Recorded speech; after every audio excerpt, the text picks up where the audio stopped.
एक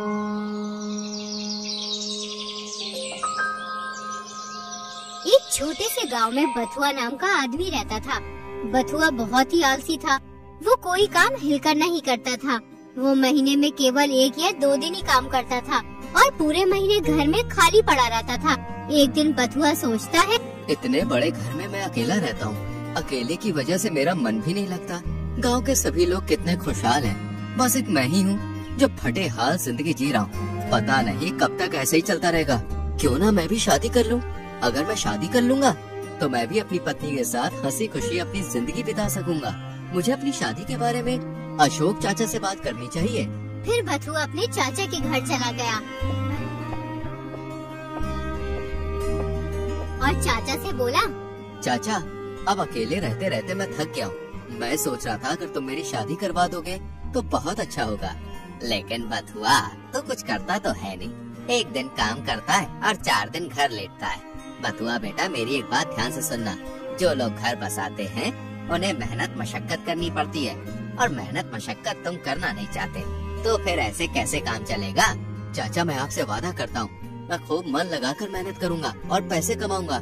लेकिन आप मेरी शादी करवा दीजिए जिससे मेरा अकेलापन दूर हो जाए। ठीक है बथुआ, मैं जल्द ही कोई अच्छी सी लड़की देखकर तुम्हारी शादी करवा दूंगा। कुछ ही दिनों में अशोक चाचा ने बथुआ की शादी करवा दी। बथुआ जब अपनी पत्नी को लेकर अपने घर पहुंचा, तो बथुआ के घर की हालत देखकर उसकी पत्नी सुषमा घबरा गई। वो सोचने लगी, हे भगवान, ये घर है या कबाड़ खाना। क्या हाल बना रखा है घर का। क्या हुआ सुषमा, तुम क्या सोच रही हो। आज से घर तुम्हारा ही है। अब तुम आ गई हो तो तुम्हारी वजह से घर भी खुशहाल हो जाएगा। अब तुम आराम कर लो, मैं किसी काम से बाहर जा रहा हूँ। थोड़ी देर में वापस आ जाऊंगा। सुषमा पूरे घर की अच्छी तरह सफाई करती है और फिर खाना बनाती है। अपनी पत्नी के हाथ का खाना खाकर बथुआ सोचने लगता है, आज वर्षों बाद इतना स्वादिष्ट और पेट भर के खाना खाया है। अब मुझे किसी चीज की चिंता करने की जरूरत नहीं है। रोज सुषमा के हाथ का गर्मा गर्म खाना खाया करूँगा। यूं ही कुछ दिन बीत गए। जब सुषमा ने देखा कि उसका पति सारा दिन घर में पड़ा रहता है, कहीं काम धंधा करने नहीं जाता, तो एक दिन सुषमा अपने पति बथुआ से बोली, आप सारा दिन घर पर सोते रहते हैं, ऐसे कैसे काम चलेगा। आप कुछ करते क्यों नहीं हो। भाग्यवान, अभी थोड़े दिन पहले मैं ये सोच रहा था कि मुझे काम की तलाश करनी चाहिए। कब तक सोचते रहोगे। ऐसे सोचने से घर नहीं चलता है, काम धंधा करने से चलता है। अब केवल थोड़ा सा ही आटा बचा है जिससे 2-4 दिन की ही रोटी बन सकती है। अगर तुम काम नहीं करोगे तो भूखा मरने की नौबत आ जाएगी। अरे भाग्यवान, तुम चिंता मत करो। ईश्वर ने चाहा तो मैं जल्द ही कोई काम तलाश कर लूँगा। यूं ही कई दिन बीत जाते हैं। सारा घर का राशन खत्म हो जाता है। सुषमा अपने पति से कहती है, अब घर में भोजन बनाने के लिए कोई भी सामान नहीं है। मेरी समझ में नहीं आ रहा है कि मैं क्या पकाऊं और क्या तुम्हें खिलाऊं। लगता है अब तो भूखा ही रहना पड़ेगा। तुम परेशान मत हो सुषमा, मैं अभी घर के राशन का इंतजाम करके आता हूँ। इतना कहकर बथुआ घर से चला जाता है। घर की ये हालत देखकर सुषमा सोचने लगती है, हे भगवान, मैंने क्या सोचा था और ये क्या हो गया। ये आदमी तो एकदम निखट्टू है। इसके साथ जिंदगी कैसे कटेगी। ये तो कुछ काम धंधा करना ही नहीं चाहता है। कुछ ही देर में बथुआ सामान से भरे 2 झोले लेकर अपने घर आता है। इतना सारा राशन का सामान देकर सुषमा अपने पति से बोलती है, आपके पास तो 1 भी पैसे नहीं थे, तो फिर आप ये सामान कहाँ से लेकर आए। अरे भाग्यवान, मैं ये सारा सामान अपने दोस्त सुधीर की दुकान से उधार लाया हूँ। जब मैं कोई काम करूँगा तो उसके पैसे लौटा दूंगा। तुम ये उधार लाए हो। किसी का उधार करना अच्छी बात नहीं है। तुम कुछ करते तो हो नहीं, फिर उधार कैसे चुकाओगे। अगर तुमने समय पर उधार नहीं चुकाया तो आज उधार देने वाले कल इज्जत खराब करेंगे। तब क्या होगा। तब की तब देखी जाएगी। मैं मूर्ख नहीं हूँ, हर चीज का पहले से ही इंतजाम करके रखता हूँ। अब जब भी घर का राशन खत्म हो जाता तो बथुआ किसी न किसी से पैसे उधार लेकर घर का राशन ले आता। इस तरह उस पर काफी कर्ज हो गया। लोग अपना पैसा लेने के लिए उसके घर आने लगे। इस सब से परेशान होकर सुषमा अपने मायके चली गई। पत्नी के जाने के बाद बथुआ की हालत पहले जैसी हो गई। एक दिन बथुआ सोचने लगा, जब से सुषमा अपने मायके गई है तब से मेरी हालत पहले जैसी हो गई है। ना तो घर में कुछ खाने को है और ना ही अब कोई उधार देता है। कर्ज वालों की सुबह शाम लाइन लगी रहती है। सुषमा सही कहती है कि उधार वालों के पैसे कहाँ से लौटेंगे। मुझे कैसे भी करके इन उधार वालों से अपना पीछा छुड़ाना होगा। एक काम करता हूँ, अपनी ससुराल चला जाता हूँ। 1-2 महीने वहीं रहूंगा और खूब खा पी कर मौज करूंगा। कर्ज वालों से पीछा छुड़ाने का ये अच्छा तरीका है। ना यहाँ पे रहूंगा और ना ही कर्ज मांगने वाले मुझे परेशान करेंगे। अगले ही दिन बथुआ अपनी ससुराल की ओर चल पड़ा।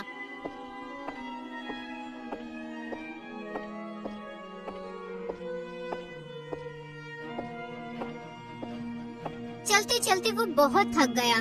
पैर में बहुत दर्द होने लगा है। थोड़ी देर इस पेड़ के नीचे आराम कर लेता हूँ, वरना ससुराल पहुँचते पहुँचते तो मैं मर ही जाऊंगा। फिर बथुआ कुछ देर के लिए उस पेड़ के नीचे सो जाता है। कुछ देर आराम करने के बाद वो अपनी ससुराल की ओर चल पड़ा।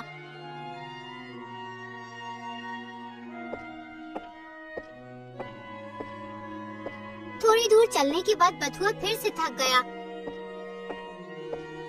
कोई सवारी भी तो नहीं है जिस पर बैठकर मैं अपनी ससुराल जा सकूं।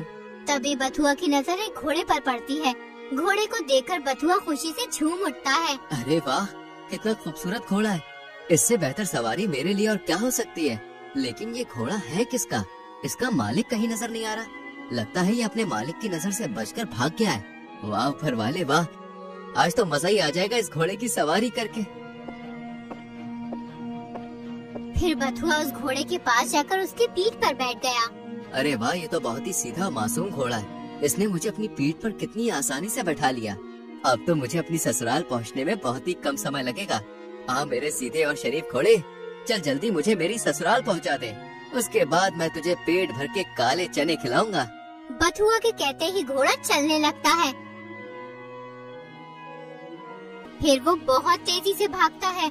घोड़े की रफ्तार इतनी ज्यादा हो जाती है कि बथुआ की हालत खराब हो जाती है। फिर बथुआ घोड़े की पीठ से नीचे जमीन पर गिर जाता है। हाय, मार डाला कमबख्त ने। मैं तो इसे बड़ा सीधा समझ रहा था। लेकिन ये तो एक नंबर का बदमाश निकला। आज मैं इस घोड़े की ऐसी मरम्मत करूंगा कि ये भी जिंदगी भर याद रखेगा कि मेरा भी बथुआ से पाला पड़ा था। रुक, अभी रुक, तुझे मैं अभी मजा चखाता हूँ। फिर बथुआ ने उस घोड़े को एक पेड़ से बांध दिया। उसके बाद उसे पीटने लगा। एकदम बथुआ के दिमाग में ख्याल आया कि कहीं इस घोड़े का मालिक मुझे घोड़े को पीटता हुआ देख न ले। अगर इसके मालिक ने मुझे देख लिया तो मेरी खैर नहीं होगी। फिर बथुआ उस घोड़े को पेड़ से बांधकर अपने ससुराल की ओर निकल पड़ता है। कुछ ही देर में वो अपने ससुराल पहुंच जाता है।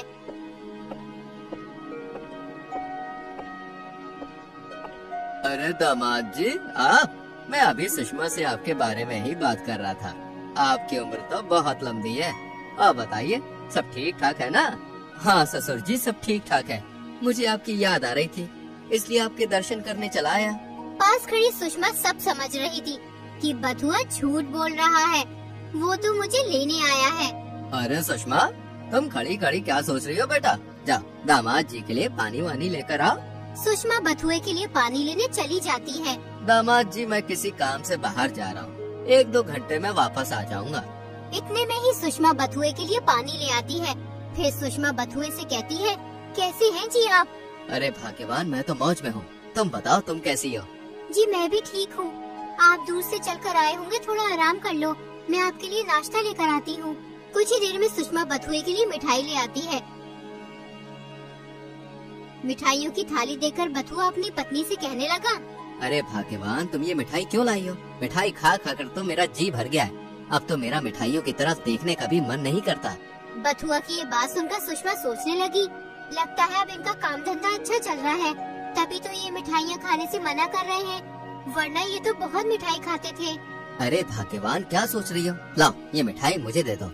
अब तो मेरे लिए इतने प्यार से मिठाई लाई हो, इसलिए थोड़ी बहुत तो खानी पड़ेगी। जाओ, अब तो मेरे लिए कुछ खाने का इंतजाम करो, मुझे बहुत तेज भूख लगी है। सुषमा बथुआ के लिए खाना बनाने चली जाती है। थोड़ी देर के बाद घर के बाहर शोर मचने लगता है। बथुआ घर से बाहर आकर लोगों से पूछता है, अरे भैया, इतना शोर क्यों मचा रखा है? क्या बात हो गई?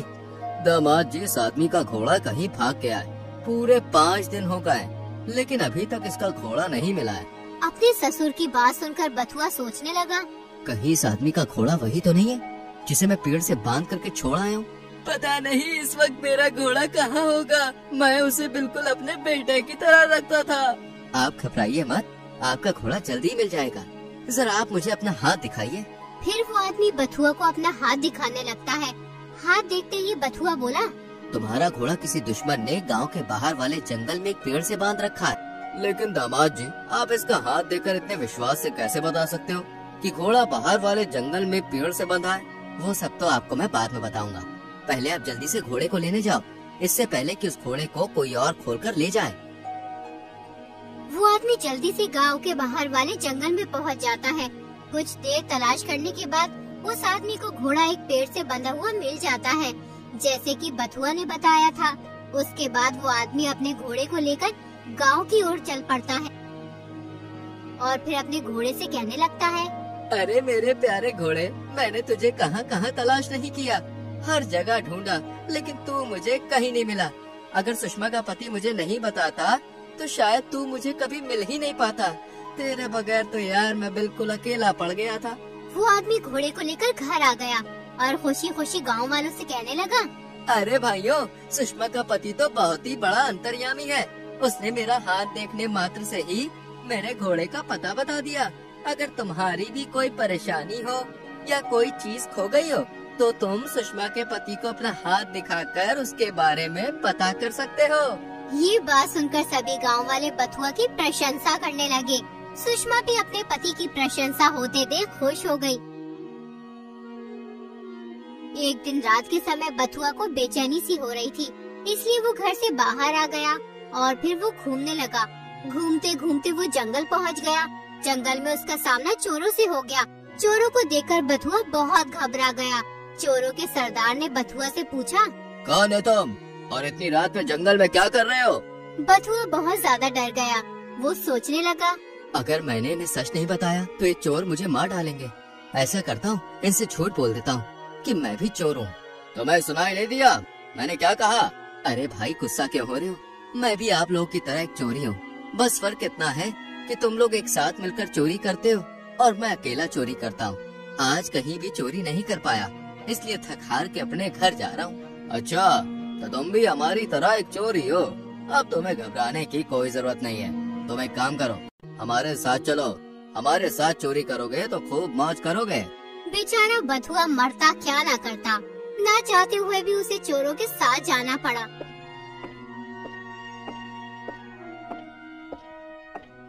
फिर चोरों का सरदार बथुआ से बोला, देखो बथुआ, आज से तुम हमारे साथी हो। मेरी एक बात ध्यान से सुनो। हम जिस घर में भी चोरी करने जाएंगे, उस घर से हमें केवल वही सामान चुराना है जो कीमती हो, और अपनी कोई भी ऐसी चीज वहाँ नहीं छोड़ना जिससे हम पकड़े जाएं। ठीक है भाई, मैं समझ गया। जैसा तुम कहते हो मैं वैसा ही करूँगा। फिर वो सब एक घर में चोरी करने के लिए घुस गए। सभी चोर चुपचाप सामान चुराने लगे। तभी बथुआ की नजर एक पीतल की परात पर पड़ी। रात होने की वजह से वो परात सोने की तरह चमक रही थी। बथुआ ने सोचा, अरे वाह, कितनी बड़ी सोने की परात है। ये इस घर में सबसे ज्यादा मूल्यवान है। अगर मैंने ये परात उठा ली तो चोरों का सरदार मुझसे बहुत खुश होगा। फिर बथुआ ने वो परात उठा ली। अरे, परात तो बहुत भारी है, इसकी तो बहुत अच्छी कीमत मिलेगी। एक बार इस परात को बजा कर देखता हूँ, माल अच्छा भी है या नहीं। जैसे ही बथुआ परात को बजाता है, घर के सभी लोग उठ जाते हैं और वो बथुआ समेत सभी चोरों को पकड़कर राजा के पास ले जाते हैं। और फिर उस घर का मालिक राजा को सारी बात बताता है। राजा बथुआ से पूछते हैं, क्यों भाई, तुम परात क्यों बजा रहे थे? परात बजने की वजह से तुम सभी पकड़े गए। बथुआ बड़ी चालाकी से राजा से बोला, महाराज, मैं चोर नहीं हूँ।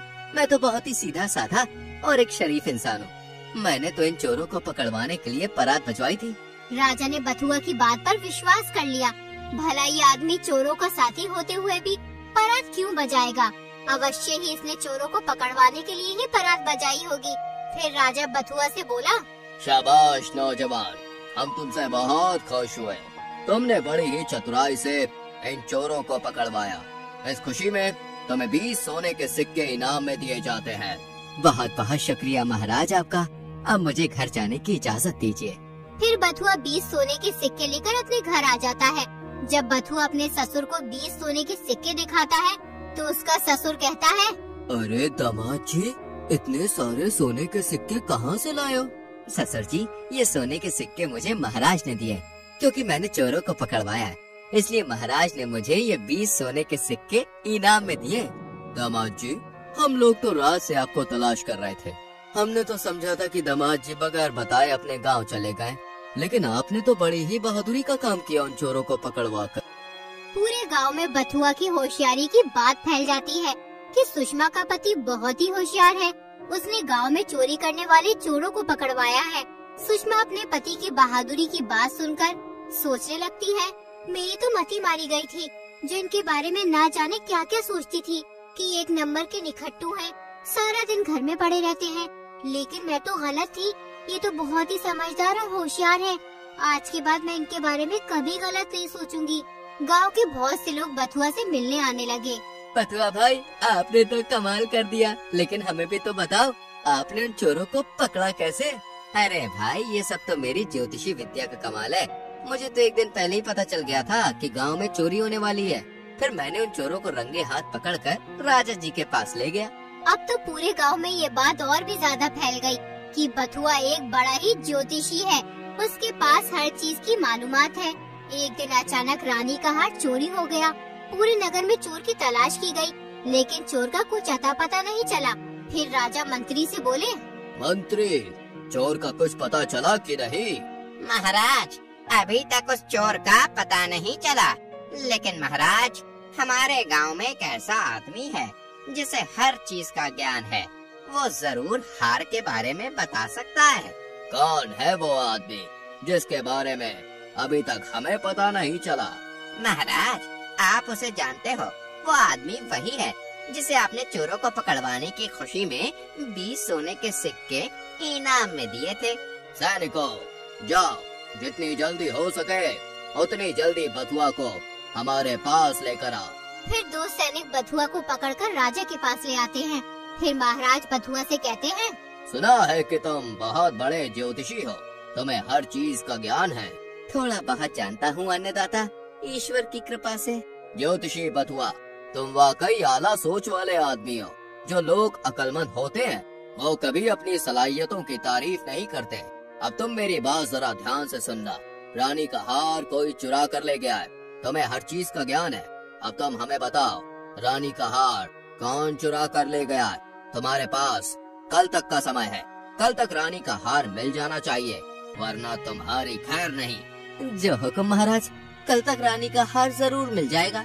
इतना कहकर बथुआ अपने घर चला गया और फिर सोचने लगा, अब क्या होगा बथुआ? मैं रानी का हार कहाँ से तलाश करूं? अगर मैंने कल तक महाराज को रानी का हार नहीं दिया तो मुझे सूली पर लटका देंगे। मुझे ये मेरे झूठ बोलने की सजा मिल रही है। अब मैं क्या करूं? हे ईश्वर, मेरी मदद कर। बथुआ ये सोच ही रहा था कि उसके पास उसकी पत्नी सुषमा आ जाती है।